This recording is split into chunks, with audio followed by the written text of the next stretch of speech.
몇 해 전 영국의 주간신문 더 브리티시 위클리에 어떤 사람이 다음과 같은 글을 투고하였습니다. 교회 목회자들은 설교를 대단히 중요시하고 그것을 준비하는 데 많은 시간과 노력을 투자한다. 나는 거의 빠짐없이 30년 이상을 교회 다닌 사람으로 2,000번가량의 설교를 들었다. 그런데 나는 대단히 놀라운 사실 한 가지를 발견했다. 그것은 내가 그렇게 많은 설교를 들었음에도 불구하고 그 중에 단 한 개의 설교도 제대로 기억하지 못한다는 사실이었다. 이것으로 미루어 보아 목회자들이 설교 말고 다른 일에 시간과 정력을 투자하는 것이 더 유용하지 않을까 생각이 된다.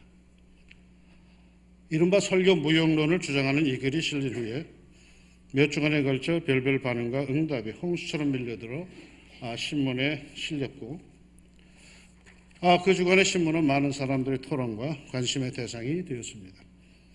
그러던 중에 한 사람이 보낸 다음의 글이 신문에 실리면서 그 모든 소리들이 잠잠해졌다고 합니다. 나는 결혼한 지 30년이 된 사람으로 그동안 32,850번의 식사를 했다. 그리고 그 대부분은 아내가 요리해서 차려준 음식이다. 그런데 갑자기 내 머리에 떠오른 생각은 내가 그 많은 음식을 먹었음에도 불구하고 그동안 먹은 음식의 식단을 단 한 가지도 제대로 기억하지 못한다는 사실이었다. 그와 동시에 내가 확실하게 깨달은 것은 나에게 그 음식이 없었다면 나는 벌써 오래전에 굶어 죽었을 것이다 라는 사실이다.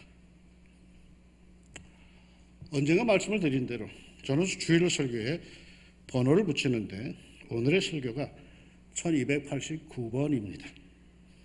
그러니까 이 말은 왕시민 중앙교회 부임하에서 주일 설교를 1289번을 했고 3부로 계산하면 대략 3867번의 설교를 했으며 수요 예배의 설교까지 친다면 약 51,056번의 설교를 여러분은 그동안 공예배 때마다 제게서 들은 것입니다.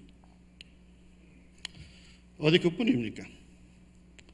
새벽 설교를 일주일에 4번씩 했으니 5,200번을 들었습니다. 수련회, 세미나 등등에서 한 것은 빼고 충실하게 예배드린 분들은 그동안 제게서 들은 설교는 총 1,356회 그 이상입니다. 그런데 제 설교 중에 정확히 기억하는 게 있으십니까? 많은 이들이 못할 겁니다. 은혜를 받았다고는 하지만 그때뿐이지 시간이 지나가면 다 잊어버리곤 하죠. 여러분만 그런 것은 아닐 겁니다. 언젠가 우연히 걷장이 떨어져 나간 어떤 설교지를 제가 발견했습니다. 무슨 설교인가 싶어서 읽어보았더니 너무나 은혜가 되는 설교였어요. 누가 이렇게 은혜스러운 설교를 했을까 해서 떨어져 나간 걷장을 찾았더니 누구 설교? 쑥스럽지만 제가 설교해놓고는 저도 기억을 못한 겁니다. 그렇다면 이렇게 기억도 못한다고 해서 설교가 과연 무가치한 일일까요?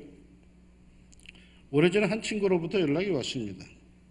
나 교회로 옮겨야겠어. 좋은 교회 한 곳 소개해줘. 아니 지금 출석하는 교회가 있잖아. 있기야 하지. 그런데 목사님 설교가 도무지 마음에 닿지를 않아. 좋은 설교하시는 목사님이 심호하는 교회 없어? 그래서 제가 그랬습니다. 자식, 그러면 왕심이 중학교로 올 것이지 라고 속으로 그랬습니다. 여러분, 설교에 좋은 설교, 나쁜 설교는 없습니다. 다 자기 스타일로 인한 느낌이요 평일 뿐입니다. 그 교회, 그 믿음 공동체의 스타일과 영성에 맞는 설교일 뿐입니다. 그럼에도 목회자는 올바른 설교를 하기 위해서 늘 노력을 하죠.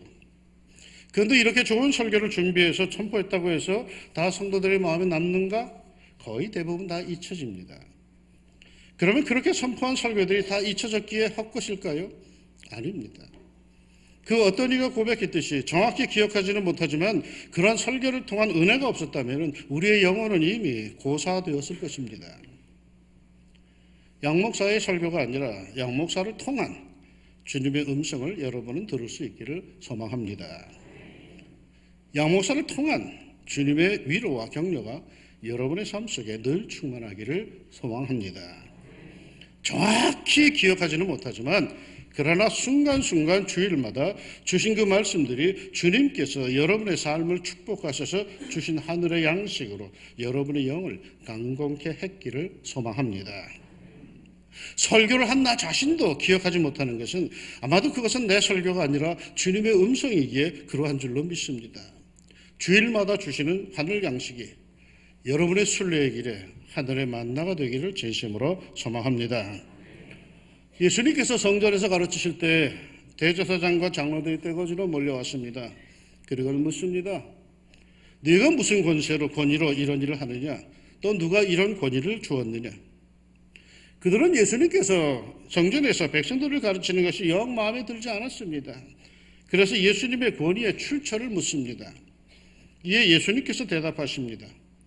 나도 한 말을 너희에게 물으리니 너희가 대답하면 나도 무슨 권위로 이런 일을 하는지 이르리라. 요한의 세례가 어디로부터 왔느냐? 하늘로부터냐? 사람으로부터냐? 예수님의 이 질문은 그들을 아주 난처하게 만들어 버렸죠. 왜냐하면 세례 요한의 권위가 하늘로부터 왔다고 하면은 왜 세례 요한을 믿지 않았느냐고 따질 것이고, 단순히 사람으로부터 왔다고 하면은 그들의 정치적 생명이 위태로웠을 겁니다. 왜냐하면 백성들 모두가 세례 요한은 하늘로부터 온 참 선지자로 여기고 있었기 때문입니다. 이 난처한 질문에 그들은 대답을 하는데 매우 정치적인 대답을 합니다. 우리가 알지 못하노라. 왜 모르겠습니까? 소신이 없는 것뿐이죠. 대답하고 싶은 것이 있는데 백성들의 시선이 무서워서 모른다고 거짓 대답을 한 것뿐입니다. 우리는 이런 류의 대답을, 자신에게 불리한 질문에는 소신도 철학도 없이 그저 모르쇠로 기억이 안 난다로 일관하는 비겁한 정치인들을 참 많이 보아왔습니다. 여러분, 이러한 태도에 예수님은 직접 대답을 주시지 않습니다. 어떠한 질문이라도 아주 자상하게 대답을 해주시던 주님께서 대답하지 않으셨습니다. 그리고는 연관이 없는 듯한 질문을 하나 던지십니다. 어떤 사람에게 두 아들이 있었는데 맏아들에게 포도원에 가서 일하라고 했더니 이 아들이 예 하고는 가지 않았고, 둘째 아들은 싫어요 하더니 후에 뉘우치고 갔는데 이 둘 중에 누가 아버지의 뜻대로 행했느냐라고 하는 질문이었습니다. 누가 아버지의 뜻대로 행했습니까? 면전에서 예 하고 가지 않은 아들입니까? 아니면 싫어요 하고는 후에 뉘우치고 간 아들입니까? 예수님의 결론이 이러합니다. 그 둘 중에 누가 아버지의 뜻대로 하였느냐? 이르되 둘째 아들이니이다. 예수께서 그들에게 이르시되 내가 진실로 너희에게 이르노니 세리들과 창녀들이 너희보다 먼저 하나님의 나라에 들어가리라. 요한이 의의 도로 너희에게 왔거늘 너희는 그를 믿지 아니하였으되 세리와 창녀는 믿었으며 너희는 이것을 보고도 끝내 뉘우쳐 믿지 아니하였도다. 오늘 이 말씀은 우리에게 뭘 말해주고 싶은 걸까요? 뚜렷한 두 가지가 있습니다. 무엇보다 여러분, 주님께 나아갈 때는 순진한 마음으로 나아갑시다. 대제사장과 장로들은 의도가 좋지 않았습니다. 그들은 예수님께 질문을 하지만은 진리를 찾는 구도자의 자세에서 질문한 것이 아닙니다. 자기들이 어떤 기득권을 사수하기 위한 질문이요 비판입니다. 참된 길을 찾기 위해서 질문을 던지는 것이 아닙니다. 해답은 이미 갖고 있으며 다만 시비를 붙기 위해서 던지는 질문입니다. 의도가 참 나쁩니다. 정말 몰라서 정말 바른 길을 찾고 싶어서 묻는 것이 아니라 시비거리를 찾기 위해서, 자기의 기존의 생각을 굳히기 위해서, 자기의 만족을 위해서 묻고 또 묻습니다. 이러한 질문에 예수님은 대답하지 않으십니다.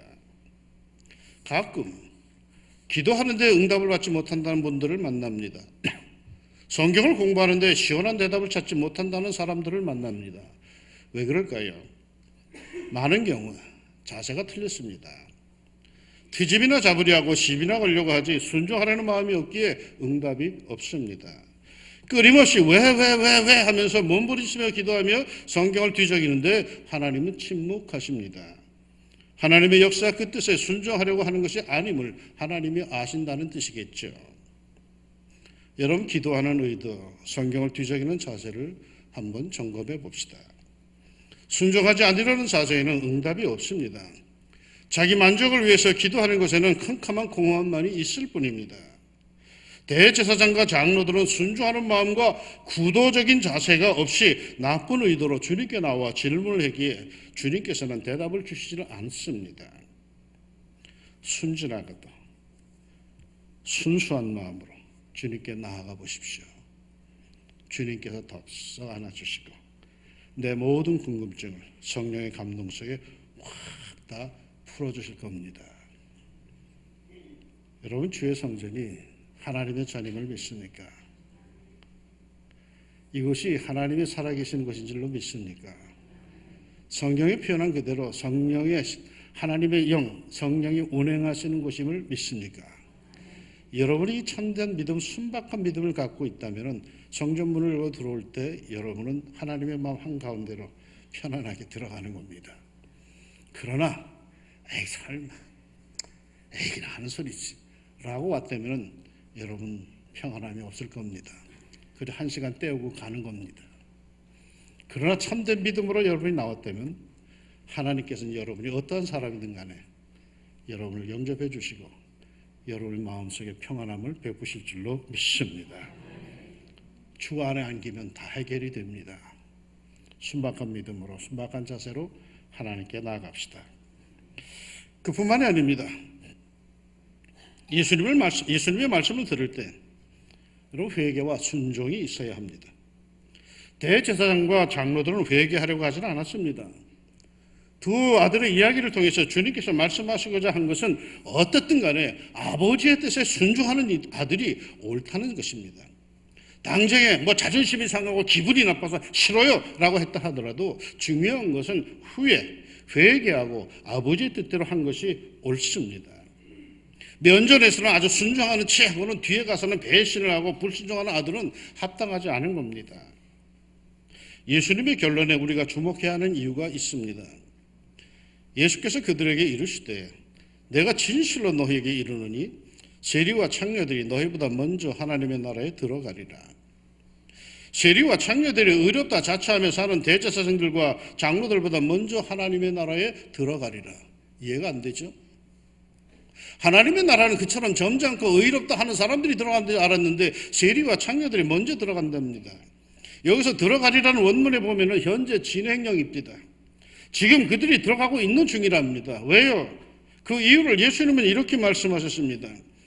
요한이 의의 도로 너희에게 왔거늘 너희는 그를 믿지 아니하였으되 세리와 창녀는 믿었으며 너희는 이것을 보고도 끝내 뉘우쳐 믿지 아니하였도다. 세리요한이 와서 말씀을 전파할 때 대제사장과 장로들은 그것을 믿지 않았습니다. 그러나 세리와 창녀는 세리요한의 말씀을 믿었습니다. 어떤 말인데요? 회개하라 천국이 가까이 왔느니라. 단순했습니다. 그래서 어떻게 했습니까? 그들은 회개했습니다. 그래서 그들은 천국에 들어가는 중입니다.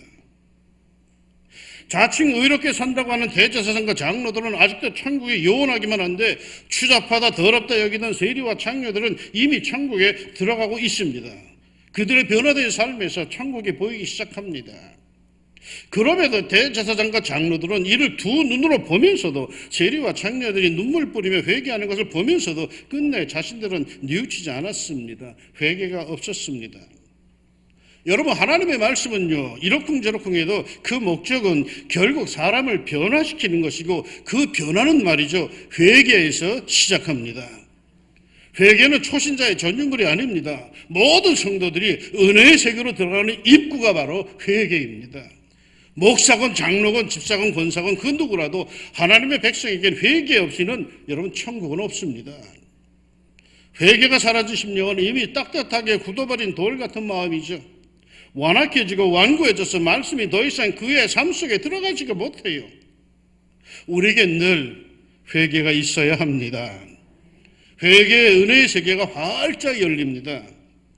대제사장과 장로들은 팔짱을 끼고 구경만 했지 자기들은 도무지 회개하려 하지를 않았습니다.